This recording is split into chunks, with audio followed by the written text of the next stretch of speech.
네, 일단 소속 연예인들은요, 좀 지켜보자라는 입장인 것 같아요. 사실 선뜻 아티스트가 나서서 목소리를 내기엔 너무나 부담스러운 상황이고, 물론 SM 소속 가수이자 배우인 김민종 씨 같은 경우는 임원진으로 활동을 했기 때문에 현 경영진의 행동은 쿠데타나 다름없다. 가수 겸 작곡가 유영진 씨도 이수만 씨를 지지를 한다고 밝혔습니다.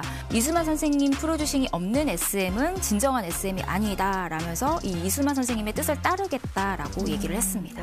최근 사태를 두고 SM 소속 가수들이 공식적으로 명백하게 입장을 낸 적은 없습니다. 하지만 그들의 행보를 보면 눈에 띄는 몇몇 장면이 포착이 됐어요.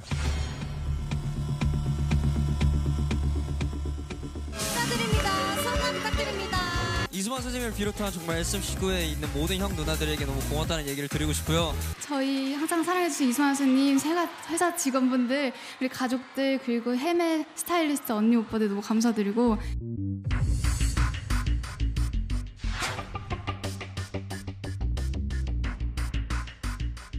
수상 소감 얘기할 때 중간에 이수만 이름이 들어간 적은 단 한 번도 없습니다. 항상 시작할 때 이수만 선생님 그리고 이렇게 들어가거든요. 언급을 하지 않는 것 자체를 사람들이 뭐 그렇게 문제를 삼고 의미를 부여하느냐 얘기를 하는데 그동안 이상할 정도로 항상 맨 앞에 해왔기 때문이에요. 맞아요. 이게 하나의 시그니처.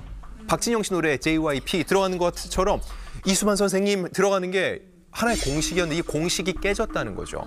그러면 결과적으로 볼 때 이 소속 아티스트들이 직접적인 의사표명은 못하지만 어느 정도 이번 상황에 대한 그들의 생각과 반감이 이 안에 들어가지 않을까 생각이 된다는 거죠. 또 그렇게 해석을 하시는군요. 팬들 입장에서는 회사의 새 주인이 누가 되는지도 중요하지만 과정에서 우리 아티스트가 혹시나 상처받지는 않을까? 중요하죠. 혹시나 활동에 차질이 생기지는 않을까? 그런 걱정이 엄청 될 것 같아요. 네, 물론 팬들 입장에서는 이해는 돼요. 최근에 그 하이브 사옥에 SM 팬들이 막 트럭을 가지고 가서 막 시위를 하고 그러거든요. 네. 그런데 조금 아티스트에게 부담이 되지 않는 선에서 이 목소리를 내는 게 좋지 않을까 생각이 듭니다.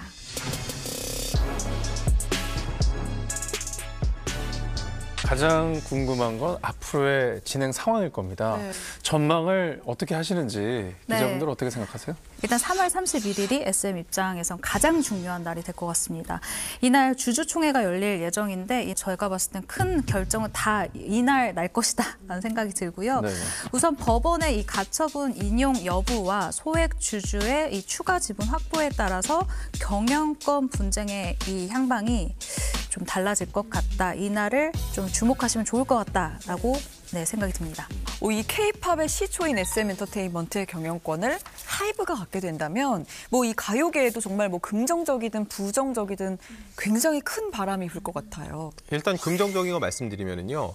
국내 시장은 여전히 해외보다 작거든요. 엄청난 자본력을 바탕으로 해서 글로벌 시장에서 더욱더 큰 목소리를 낼 수 있어요. 그리고 예를 들어서 소녀시대와 BTS의 컬래버레이션이라든지 뭔가 새로운 그림이 나올 수 있다는 거죠. 그럼 지금부터 부정적인 거 말씀을 드리면요.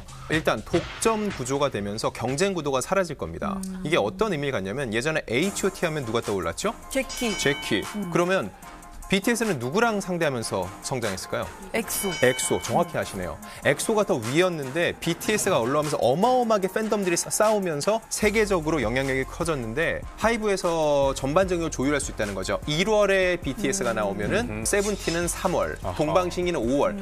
전부 다 배분해서 그들이 각 월을 차지하려고 하는 거죠. 그러면은 중소기업사들, 기획사들은 설 자리가 없어지는 거예요. 결국은 BTS는 흑수저로 지금까지 왔는데 정작 자기들처럼 자라날 수 있는 흑수저의 토양은 없애는 격이 될 수 있을 것 같고요. 또 하나 더 궁극적인 문제는요. 재계약 시점이 도래됐을 때 SM 아티스트들이 우르르 나올 겁니다. 재계약을 하지 않고 멤버들이 빠져나오는 일이 발생을 할 거예요. 근데 이것도 생각 차이에 따라 그런 여파도 있을 수 있네요. 충분히 있죠. 예를 들어 그런 거예요. 우리는 5월에 늘 컴백을 하고 있고 여름 시장을 가야 돼. 근데 우리 원래 하이브에서 그 그룹은 몇 월에 나오니까 너희는 미뤄라고 하는 순간 SM그룹에선 참을까요?